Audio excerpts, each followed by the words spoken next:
Assalamualaikum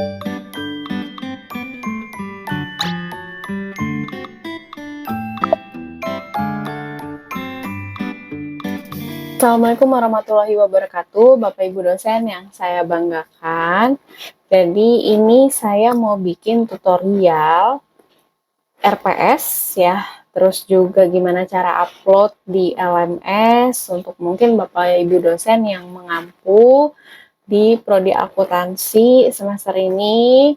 Kita pakai hybrid, jadi ada yang LMS dan juga kita tatap muka. Nah, lalu kita akan belajar juga bagaimana sih matriks kurikulum dan juga membuat RPS yang sesuai gitu. Jadi nanti RPS-nya diupload ke LMS. Nah, ini kemarin saya ikut workshop dan kebetulan dapat oleh-oleh dari situ untuk membuat matriks. Nah, saya butuh bantuan Bapak Ibu untuk membuat matriks kurikulum. Jadi, kalau misalnya saya semua yang ngerjain nanti saya mimisan karena memang kurikulumnya itu matriksnya dibuat per mata kuliah. Nah, saya percaya Bapak Ibu tim teaching bisa membuat matriks ini ya dengan baik gitu, dan dibandingkan saya yang membuat semua mata kuliah. Itu kan jadi nggak ideal kondisinya. Nah, saya kan sudah membuat RPS dan mungkin Bapak Ibu dosen yang membuat RPS yang saya waktu itu minta, itu sudah saya kumpulkan menjadi satu di Google Drive. Nah, mungkin akan kelihatan ya di Google Drive masing-masing yang sudah saya share di WA Group. Nah, ini contohnya kalau Bapak Ibu lihat ini di sebelah kiri Bapak Ibu itu ada matriks PEO dan PLO. PEO itu apa? Itu program educational objective, sedangkan PLO itu adalah program learning outcome. Nah, yang PEO itu adalah tujuan dari prodi yang ingin dicapai.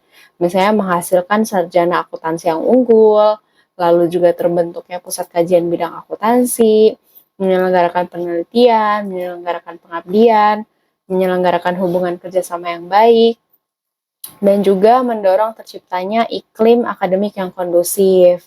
Nah, lalu ada program learning outcome, itu adalah terkait dengan CPL kelulusan yang ingin dicapai dari prodi. Jadi ada tujuan prodi dan juga CPL-nya. Nah, ini matriksnya kalau misalnya angka 1 itu artinya adalah ada kesamaan nih, match gitu ya antara program learning outcome dengan PEO-nya. PEO, program educational objective-nya. Kalau 0 berarti itu tidak match gitu ya, bukan merupakan tujuan yang jadi match gitu, nggak nyambung gitu antara PEO dengan PLO. Jadi yang diisi ini 10 itu kayak dummy gitu ya, satunya berarti ini match antara poin nomor 1 menghasilkan sarjana akuntansi dengan lulusan mampu menguasai konsep teori. Nah, dari matriks yang di halaman depan ini akan masuk ke matrik bahan kajian. Matrik bahan kajian ini saya sudah membuat bahan kajiannya itu berdasarkan dokumen kurikulum prodi akuntansi. Kita ada beberapa bahan kajian utama di akuntansi itu sampai ke 13 ya, 14 ini penciri ini akuntansi. Oke, ini. Nah, oke. Jadi yang pertama itu ada pengembangan karakter, penguasaan bahasa, etika tanggung jawab sosial, akuntansi keuangan, audit, akuntansi manajemen, akuntansi syariah, akuntansi lembaga, SI, dan penguasaan teknologi informasi, lalu ada perpajakan, pengetahuan ekonomi, hukum, dan bisnis, lalu statistika, analisis keuangan, dan kasus bisnis, serta penciri apa sih yang membedakan prodi akuntansi UIK dengan yang lainnya, yang tidak ada mungkin di prodi-prodi universitas lain. Nah, untuk pengembangan karakter itu ada pendidikan Pancasila, studi Islam 1, studi Islam 2, ada PPKN, ada studi Islam 3, studi Islam 4, dan KKN tematik, serta magang dan skripsi. Itu merupakan pengembangan karakter mahasiswa. Lalu ada penguasaan bahasa nih Bapak Ibu, ada bahasa Indonesia dan bahasa Inggris. Jadi yang dimasukin ke bahan kajian ini ada 1 dan 0 gitu. Kalau 1 berarti misalnya ini mata kuliah etika bisnis dan profesi, dia masuk ke bahan kajian etika dan tanggung jawab sosial. Nah, di slide 1 dan 2 ini tidak perlu Bapak Ibu rubah apapun. Ini sudah default dari saya sebagai Kaprodi ya. Jadi tidak boleh dirubah yang slide 1 dan slide 2 gitu. Lalu slide ketiga juga ini sudah default dari prodi. Ini merupakan program learning outcome yang tadi di halaman slide 1 ya, dengan apa sih bahan kajian dan juga mata kuliahnya. Nah, ini kesinambungan gitu ya, ada kaitan antara PLO dengan tiap mata kuliah dan bahan kajian yang ada di slide 1 dan slide 2. Ini tidak perlu Bapak Ibu rubah, tapi kalau misalnya ada masukan, mangga apa yang harus dirubah dan harus di mungkin ini kurang tepat nih masukinnya gitu ya. Jadi ini ada perubahan, silahkan mangga gitu. Contohnya misalnya KKN tematik magang skripsi ini masuk ke poin ke-10 dan 11, yaitu lulusan mampu menerapkan pemikiran logis, lalu mampu memecahkan masalah secara mandiri maupun kelompok. Kalau misalnya KKN itu kan bisa memecahkan masalah gitu ya, secara mandiri maupun kelompok KKN-nya. Nah, seperti itu kira-kira. Apa sih tujuan dari KKN tematik, magang, dan skripsi kaitannya dengan PLO Prodi gitu ya, CPL lulusan. Nah, yang saya ingin Bapak Ibu kerjakan di tim teaching itu adalah terkait dengan yang matriks pemetaan asesmen PLO. Nah, ini saya contohnya di mata kuliah yang saya ampu, yaitu teori akuntansi keuangan. Yaitu saya menulis C2, C4, dan A3. C2, mahasiswa mampu menjelaskan pengertian dan jenis-jenis teori akuntansi. Nah, di sini yang sebelah kanannya ini sudah dimasukin PLO-nya, Learning Outcome Prodi, apa yang ingin dicapai CPL-nya. Lalu ada yang saya abu-abukan ya, Pendidikan Pancasila dan Bahasa Indonesia, ini merupakan mata kuliah MKU, sehingga CPMK-nya ini memang tidak ditulis gitu. Jadi CPMK-nya yang C2, C4, A3 itu merupakan apa yang ada di prodi aja gitu ya. Karena MKU kan mata kuliah umum yang bukan ada di prodi. Jadi C2 ini taunya dari mana? C2, C4, A3. Bapak Ibu menentukan CPMK-nya masing-masing dan dilihat juga di dokumen kurikulum sudah sesuai apa belum. Nah, ini bisa Bapak Ibu lihat itu di sini Bapak Ibu. Permen Ristek Dikti 44 nomor 2015, terminologi kurikulum pendidikan tinggi Kadikti. Nah, di sini Bapak Ibu bisa melihat C1, C2, C3, C4, C5, C6. Nah, ini ngapain nih gitu ya. Nah, misalnya C2, di sini ada C2, mahasiswa mampu menjelaskan. Nah, di C2 ini di sini ada menjelaskan gitu. Jadi Bapak Ibu berharap mahasiswanya tuh bisa menjelaskan, menguraikan, merumuskan atau apa gitu ya. Jadi kata-katanya diunguin gitu ya biar gampang gitu saya untuk mengevaluasi apa yang Bapak Ibu kerjakan sudah betul atau belum. Jadi saya menjelaskan, oh ini menjelaskan gitu ya. C2 masuknya. C4 membandingkan. Nah, saya menentukan mahasiswa harus bisa membandingkan teori-teori akuntansi yang ada. Nah, ini ya membandingkan gitu. Nah, lalu saya tulis A3. A3 itu apa? Ini kita bisa lihat di sini. A3 itu adalah, nah ini menunjukkan, melaksanakan, menyatakan pendapat, gitu, mengikuti, mengusulkan, membenarkan. Nah, di A3 saya mahasiswa mampu menafsirkan, gitu ya, menafsirkan, menyatakan pendapat, memilih, gitu ya, secara tepat hasil analisis penelitian akuntansi yang ada. Gimana sih kaitannya dengan teori dan praktik di akuntansi berbagai tipe entitas organisasi baik bisnis syariah maupun nirlaba. Nah, setelah itu Bapak Ibu di slide terakhirnya Bapak Ibu sampel saja nama mahasiswanya gitu ya, angkatan berapa, kehadirannya, tugas pertemuan, tugas UTS, UAS gitu ya. Nah, ini diabaikan saja ya. Akan muncul otomatis rumusnya. Nah, jadi nanti sampai ke bawah itu dimasukin saja apa-apa saja ya yang menjadi mata kuliah yang Bapak Ibu ampu sesuai dengan bahan kajiannya. Nah, tim teaching-nya kan sudah saya bagi, jadi mohon untuk berdiskusi ya dengan tim teaching masing-masing. Misalnya tadi teori akuntansi, saya tim teaching-nya dengan siapa gitu. Nah, selanjutnya tugas Bapak Ibu adalah membuat PPT yang sudah saya bagikan format PPT-nya ya. Uh, untuk referensinya memang ada beberapa PPT yang sudah saya bagikan, tapi belum PPT-nya ini belum seragam. Jadi saya harap PPT-nya bisa seragam. Jadi tim teaching-nya siapa, lalu prodi. Nah ini PPT pertemuan 1, fundamental akuntansi keuangan gitu ya. Nah ini harus disesuaikan dengan si ini Bapak Ibu RPS-nya gitu. Nah, misalnya RPS-nya itu dia pertemuan pertama nih ya, teori akuntansi keuangan. Pertemuan pertama adalah mengenai fundamental akuntansi keuangan. Nah, indikator penilaiannya kita melihat sejarah akuntansi, lalu akuntansi konservatif, rule based versus principle based, kompleksitas dan peran penelitian akuntansi. Sub-sub pokok bahasan ini harus ada di PPT, Bapak Ibu.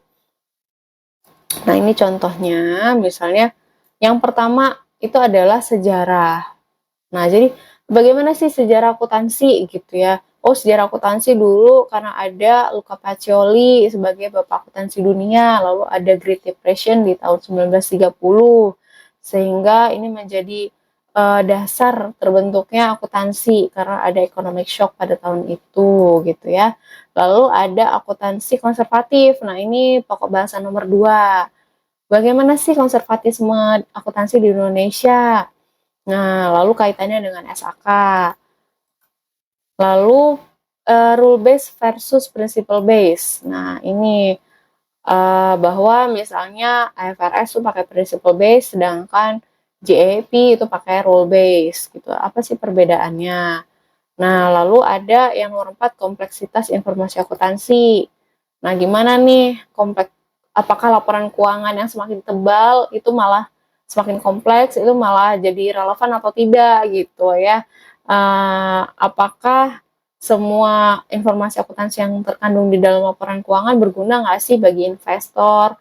Gimana naif investor menanggapi adanya informasi-informasi laporan keuangan gitu ya, dan apa bedanya dengan inform investor. Lalu juga ada terkait dengan peran penelitian akuntansi. Kenapa sih teori akuntansi itu penting dan bagaimana penelitian akuntansi itu sekarang, perkembangannya, evolusinya, dan peran standar setter sekarang itu seperti apa. Nah, tambahan-tambahan PPT yang misalnya tidak ada di indikator penilaian sub pokok bahasan, silakan Bapak Ibu tambahkan sekreatif mungkin Bapak Ibu di PPT. Namun sub pokok bahasan yang ada di RPS itu sebaiknya ada di PPT. Jadi tercover gitu ya, yang di indikator penilaian sub pokok bahasan di tiap pertemuan itu harus ada di PPT-nya gitu. Kalau ada tambahan mah enggak gitu ya, tambahan di PPT-nya enggak masalah gitu ya. Tapi jangan sampai kurang dari sub pokok bahasan itu. Oke, mungkin begitu saja penjelasan dari saya. Nanti saya akan update secara berkala bagaimana Bapak Ibu perkembangannya ya, progresnya seperti apa yang kesulitannya mengenai ini ya, pembuatan RPS sesuai apa enggak gitu dengan CPL, CPMK Prodi. Nah, yang terakhir saya mau sampaikan itu adalah bagaimana cara upload di LMS kalau Bapak Ibu sudah membuat RPS-nya gitu. Nah, ini Bapak Ibu contoh LMS yang saya punya di semester ini itu adalah teori akuntansi keuangan yang tadi saya contohkan. Nah, ini tinggal masuk ke LMS lalu turn editing on. Nah, ini tadi di RPS-nya kan tentang fundamental akuntansi keuangan. Tinggal di add an activity or resource, lalu pilih yang file. Nah, di sini langsung klik add. Nah, di sini Bapak Ibu tinggal ketik saja PPT pertemuan 1 misalnya ya, tentang fundamental akuntansi keuangan. Oke, jika sudah Bapak Ibu tinggal upload aja gini ya, lalu dicari nih PPT-nya. PPT Taka pertemuan 1 misalnya, dari akuntansi keuangan pertemuan 1. Nah, lalu diupload, lalu save and return to course. Nah, di sini kan baru ada daftar hadir ya, Bapak Ibu ya. Nah, Bapak Ibu mengupload juga, tugasnya adalah mengupload RPS-nya yang sudah dibagikan di Google Drive. Jadi, mahasiswa dapat melihat RPS yang akan Bapak Ibu sampaikan selama 1 semester. Jadi, RPS teori akuntansi. Oke. Nah, lalu kita cari di mana RPS-nya ya. Nah, ini kita cari dulu RPS teori akuntansi keuangan. Nah, setelah itu diupload. Oke. Nah, setelah selesai baru save and return to course.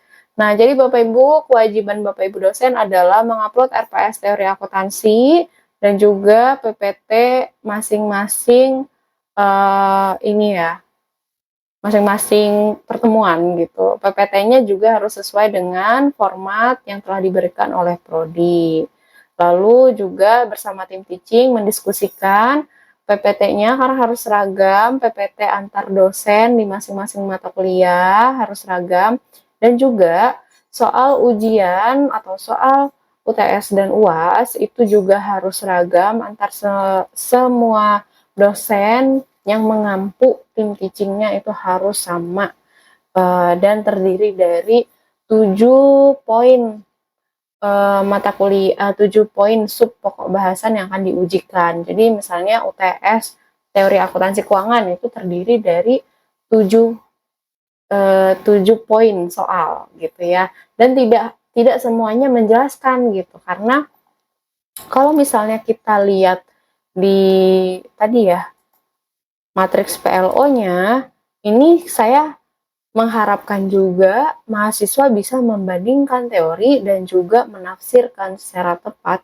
hasil analisis. Jadi misalnya saya membuat analisis kasus dan dia analisis kasus itu soalnya misalnya ya esai, yang bisa esai bagaimana sih penelitian si Ball and Brown 1968 gitu ya, kaitannya ditafsirkan bagaimana gitu ya, terus juga penelitian Sloan gitu. Jadi soal-soalnya seperti itu Bapak Ibu, tidak hanya jelaskan teori keagenan, jelaskan teori stewardship gitu ya, enggak seperti itu, tidak semua 7 poin soal itu kaitannya dengan menjelaskan, tapi juga harus bisa membandingkan teori akuntansi dan juga menafsirkan hasil analisis penelitian-penelitian yang telah kita berikan di RPS gitu ya.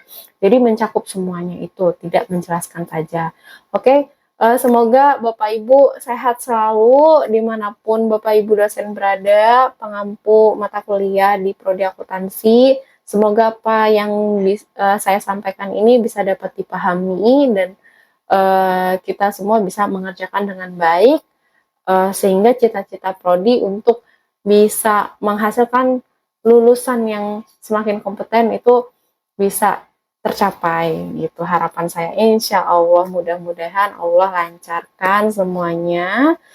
Dan terima kasih telah menonton video ini sampai akhir. Wassalamualaikum warahmatullahi wabarakatuh.